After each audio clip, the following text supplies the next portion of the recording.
Hello દોસ્તો, નમસ્કાર. નવું શીખો ચેનલમાં તમારું સ્વાગત છે મિત્રો. આજે આપણે આ મલ્ટીમીટર જોઈશું. બજારમાંથી આપણે મલ્ટીમીટર લાવ્યા છીએ, તો આને આપણે ખોલીને જોઈએ અને આનો ઉપયોગ કરીએ. બરાબર, તો ચાલો આપણે આને ખોલીએ. તો આપણે અનબોક્સિંગ કરીએ. તો જો આ રીતે મલ્ટીમીટર કાંક છે. બરાબર, બજારમાંથી આપણે 300 રૂપિયાનું લાવ્યા છીએ. આ કોડ છે નાખવાની અંદરની.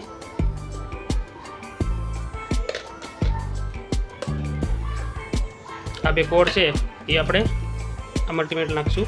તો આ મલ્ટીમીટરને આપણે આ ઉપરનું જો પ્લાસ્ટિક છે એ પણ કાઢી લઈએ.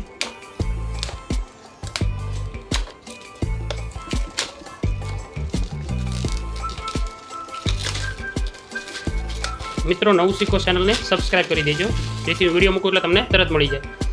જો આ સ્ટેન્ડ છે.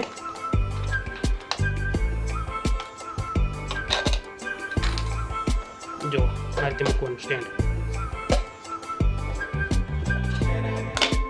ઓન ઓફનું બટન અલગથી આપેલું છે. જે આપણે કંઈ પીળું હતું એમાં આ રીતનું નહોતું. અહીંયા આપણે ઓન ઓફનું બટન અલગથી આપેલું છે. બરાબર, તો આપણે જોઈએ.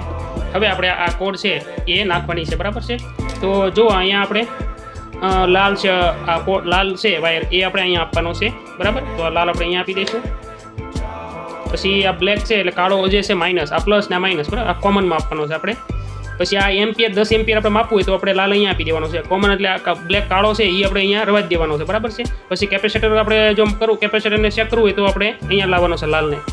તો આપણે આ બ્લેક છે એ લગાડી દઈએ. બરાબર, જે આપણું પીળું મલ્ટીમીટર હતું એની કરતાં થોડુંક અલગ છે આ. બરાબર, તો જો આ પોઈન્ટ છે આપણે બજર મોડ, અહીંયા બજર મોડ છે. તો આ બજર મોડ ચેક કરીએ. બરાબર, આ ભેગા કરી છેડા ભેગા કરી દઈએ. જુઓ, ડિજિટલ મલ્ટીમીટર DT9205A છે. બરાબર છે આનું નામ. અને એમાં 4 કોડ આપેલી છે. જો હું તમને આમાં સેક્શન બતાવી દઉં. બરાબર, તો જો આ V છે, V અને આ લીટો અને ટપકા એટલે આ DC વિભાગ છે. બરાબર છે, અહીંથી DC વિભાગ છે. અહીં સફેદ ઉધી, જો આ સફેદ, અને બધા કલર અલગ અલગ છે જુઓ બધાના. તો આ DC વિભાગ છે. બરાબર, પછી આ V અને આમ જો આ લીટો આમ ત્રાસો છે અને પીળો કલર છે. તો આ AC વિભાગ છે. AC એટલે આપણે ઘરમાં જે લાઇટ આવે એને આપણે વોલ્ટ માપવા આવે તો અહીંથી માપી શકાય. બરાબર, આ DC એટલે કે ગાડીમાં આપણે 4 વ્હીલમાં બેટરી હોય એ DC વિભાગ, એટલે અહીંથી આપણે એના વોલ્ટ માપી શકાય. આ કેપેસિટર વિભાગ છે. જે આ બ્લુ છે દેખાય તમને, એ કેપેસિટર આપણે માપી શકાય. પછી આ 200 mm એટલે મિલી છે.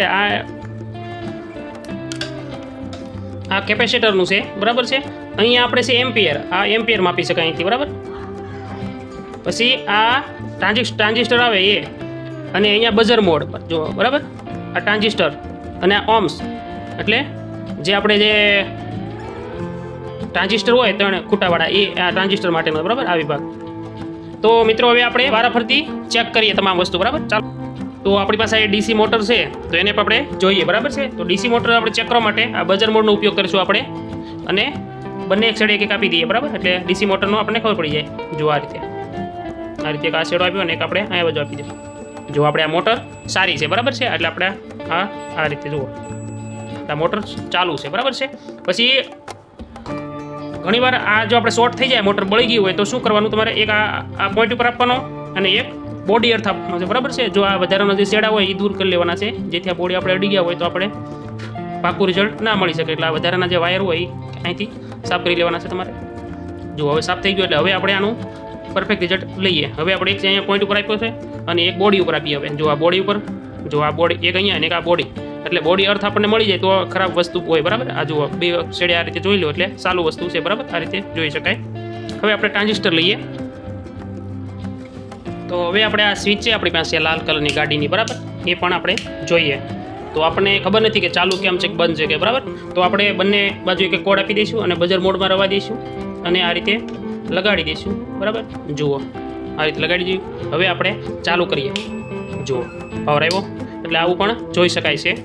હવે આપણે આ રીતની સર્કિટ હોય તો એમાં પણ આપણે જોઈએ. બરાબર છે. આ ખરાબ છે તો અહીંયા આપણને રીડિંગ નહીં મળે. જુઓ ટ્રાન્ઝિસ્ટરમાં. હવે આપણે આપણી પાસે સેલ છે, જો આ લિથિયમ સેલ, તો આનો આપણે કેટલા વોલ્ટ આની અંદરથી આવે છે એ આપણે જોવું હોય તો ડીસી વિભાગમાં જવાનું અને આપણે 20 વોલ્ટમાં રાખશું, અહીંયા 20 વોલ્ટે, એટલે આપણે જોઈએ કાંઈ કેટલો વોલ્ટનો અંદરથી આવે છે. જુઓ 1.46 વોલ્ટ આની અંદર આ સેલ છે. જો આ રીતે એટલો પાવર આની અંદર આવે છે. અને આગળ નિશાની શું માઇનસની નિશાની અહીંયા આવે જોઈ તમે, એટલે આપણે શેડા ઊંધા આપ્યા છે, એટલે આપણે લાલ છે ઉપર આપશું અને કાળો છે નીચે આપશું, એટલે માઇનસની નિશાનીથી આગળ જતી રહેશે. જુઓ જો જતી રહી, વાયરિંગ બરાબર છે, એનો અર્થ એમ છે. બરાબર છે, ઓકે. પંખો છે આપણે આ, તો પંખાને પણ જોઈએ. બરાબર છે, તો આપણે આ પંખો ચાલુ છે કે બંધ છે એ જોવું હોય તો બઝર મોડમાં જવાનું આપણે અહીંયા પહેલાં, અને પહેલાં સૌપ્રથમ એ જ જોવાનું. બરાબર, આપણે બઝર મોડ વધારે ઉપયોગ થતો હોય છે, તો આપણે આ રીતે આપીશું તો રીડિંગ બતાવે છે. જુઓ, એટલે આ ફેન ચાલુ છે. ચાલુ હોય ને આની અંદર એકાદી કોઇલ બળી હોય ફેનમાં, તો બોડી અર્થ જોવાનો. બરાબર, આનો બોડી અર્થ આપણે જોઈએ. તો બોડી અર્થ જોવા માટે એક અહીંયા આપણે લાલ અહીંયા રાખશું, અને બીજો છે આપણે અહીંયા બોડી ઉપર આપવાનો છે ફેનના, એટલે કે પંખાના બોડી ઉપર બોલ ઉપર આપણે આપશું તો કોઈ રીડિંગ બતાવવા જોઈએ નહીં. બરાબર, જો પંખો બળી ગયો છે તો અહીંયા રીડિંગ બતાવશે આ રીતે બોડી અર્થમાં. આ રીતે આપણે જોવાનું છે. જો આ રીતે હવે નીચે આપણે આ પોઈન્ટમાં આપશું પંખાના, અને નીચે પાછું અહીંયા આપણે શેડો આપશું તો થવો જોઈએ નહીં, અવાજ ના આવવો જોઈએ. બરાબર, આપણે બઝર મોડ વાગવું ન જોઈએ. જુઓ હવે હું અહીંયા આપીશ, એટલે આપણે જુઓ રીડિંગ બતાવ્યું, પણ આપણે બોડીમાં આપ્યું છે એટલે.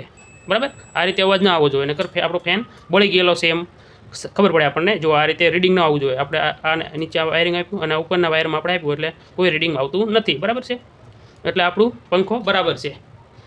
નેક્સ્ટ આપણે જોઈએ તો આપણી પાસે અહીંયા એલઈડી છે, એ પણ જોવા માટે બઝર મોડનો ઉપયોગ કરવાનો છે. બરાબર છે, તો આપણે એક અહીંયા 2 પોઈન્ટ છે ત્યાં આપણે આપીને જોઈ લઈએ. જુઓ જો કોઈ રીડિંગ આપતું નથી. બરાબર, આ રીતે કે કરવાથી મતલબ અહીંયા આપણે વારાફરતી બધી લાઇટ જોઈએ કાંઈ. બરાબર, લાઇટ થશે પણ ખરી. જો આ રીતે, જો આ લાઇટ આપણે ચાલુ છે તો થશે પણ ખરી. બરાબર, જુઓ થઈ, જો આપણે લાઇટ થાય છે, જો થઈ. હવે નેક્સ્ટ જો આ બધી લાઇટ આ રીતે તમે જોઈ શકો છો. બરાબર, આપણે બઝર મોડમાં તો લાઇટ કઈ બંધ છે એ આપણે જોઈ શકાય છે. આ રીતે તમે બઝર મોડથી લાઇટ એલઈડી લાઇટ છે એ પણ રિપેર કરી શકાય છે. જો બંધ છે એ લાઇટ, જો આ બંધ છે ભાઈ, આ લાઇટ બંધ છે તો હવે પછી આ બાજુની લાઇટ બધી ચાલુ છે, તો અહીંયા આપણે શોર્ટ કરી દેવાનો છે. બરાબર છે, જમ્પર મારી દેવાનું છે. જો બીજી બધી લાઇટ ચાલુ છે, એક બંધ છે. આપણે આપણે બૂસ્ટર પંપ છે આપણી પાસે, તો બૂસ્ટર પંપને આપણે જોઈએ. બરાબર છે, બૂસ્ટર પંપ ચેક કરવા માટે બઝર મોડનો ઉપયોગ કરીશું આપણે. તો પહેલાં બોડી આપણે મોટર ચાલુ છે એટલે આપણે જુઓ પહેલાં આપણે અહીંયા પોઈન્ટ એક આપી દેવાનો છે, અને બોડી અર્થ જોઈ લેવાનો છે. બરાબર, સૌપ્રથમ આપણે ચેક કરવા માટે કોઈ પણ વસ્તુ મોટરની હોય અથવા કોઈ બીજી વસ્તુ એનો બોડી અર્થ આપણે જોવો જરૂરી છે. બરાબર, તો આપણે બોડી અર્થ જોઈ લેવાનો છે આ રીતે. બરાબર, બંને છેડાનો, અર્થિંગનો અને પ્લસનો બંનેનો. હવે આપણે આ કાળો છે એનો પણ જોઈ લેવાનો છે આ રીતે. બોડી અર્થ હોવો જરૂરી. જો બોડી અર્થ હશે તો ખરાબ વસ્તુ છે, એટલે કે શોર્ટ થઈ ગયેલી છે. હવે આપણે બંને છેડા આપણે સાઈડમાં આ રીતે આપી દઈએ. જુઓ તો આપણે આ બૂસ્ટર